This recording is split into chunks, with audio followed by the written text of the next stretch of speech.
Hi, I'm Steve Kramer, the Kramer Law Firm. I am a Florida family and divorce attorney, and today we're going to be talking about the top 5 mistakes that people make in divorce cases.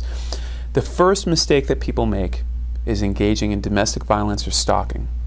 This can really have a detrimental effect on your case because one of the things it can lead to is criminal charges and domestic violence injunctions. And the thing about either of those is both of them can have long-term consequences on your future. If you have security clearance, you can kiss that goodbye if you wind up with a criminal charge like that, or even with a domestic violence injunction. It can also affect background checks for work and otherwise. So you got to be really careful with stalking and domestic violence. You got to stay clear of the spouse. I know things can get tense and heated, but you've got to watch yourself. Number 2, leaving email and voice messages. You don't want to be leaving hurtful messages. You don't want to be leaving angry messages because they have a tendency to pop back up in cases. The same holds true for Facebook posts or MySpace or whatever. Be careful what you put out there. Put yourself in the position of a judge looking at this email or listening to this voicemail because that may be the very position that you're going to be in later on. The next thing that we want to look out for, and a huge mistake, is what's called parental alienation. And that is where you start talking to the kids and you start telling them how awful your spouse is. Your mom is such a terrible person, your dad is such a terrible person, but I guarantee in most cases it's not quite that nice and the words aren't as diplomatic as the words that I'm using. The thing is, this can have a consequence both on your case, because a lot of times it comes out later. If you ever have a child psychologist in the case, or what's called a guardian ad litem, which is a neutral party there to look at the whole situation and give a recommendation to the court, this kind of alienation can come out and really affect your case.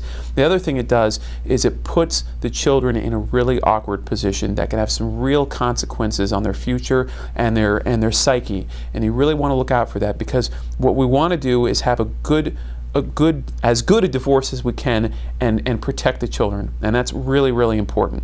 The fourth thing you've got to look out for is using litigation as a tool for revenge, because at the end of the day you will have spent a lot of money and you will still not have dealt with the issue and the anger that really prompted this whole thing. Litigation shouldn't be used as a tool for that. Use your divorce to protect your rights. Use your divorce to make sure you have a good parenting plan for your child, but don't use your divorce to beat up your spouse.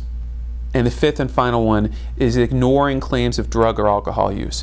If your spouse is accusing you of using drugs or alcohol, that's a claim to take very seriously. And my recommendation a lot of times is immediately preempt that by doing drug testing. If you're not taking drugs, do the drug testing. So when they come into court and say, she's doing drugs, you can show them right away, look, judge, I've done a drug test every week for the past year. There's no chance I've been doing drugs. And what that does is, not only does it paint you in a good light because now you've shown you're clean and sober, but it destroys the credibility in the false accusation that your spouse is making. Now they look weaker because they look like they've been misrepresenting themselves to the court. And that's going to have a big impact on your case. And that's something we can look at. There's a lot more we can talk about with family cases and divorce cases, but these are 5 things that you really should consider. And why am I telling you this? Because these are things that you need to keep in mind when you go through a divorce. And any good attorney should be going through this information with you. So if you have any questions, call me. I deal with this stuff every day, and I'd love to help you out in any way that I can. Thank you for watching.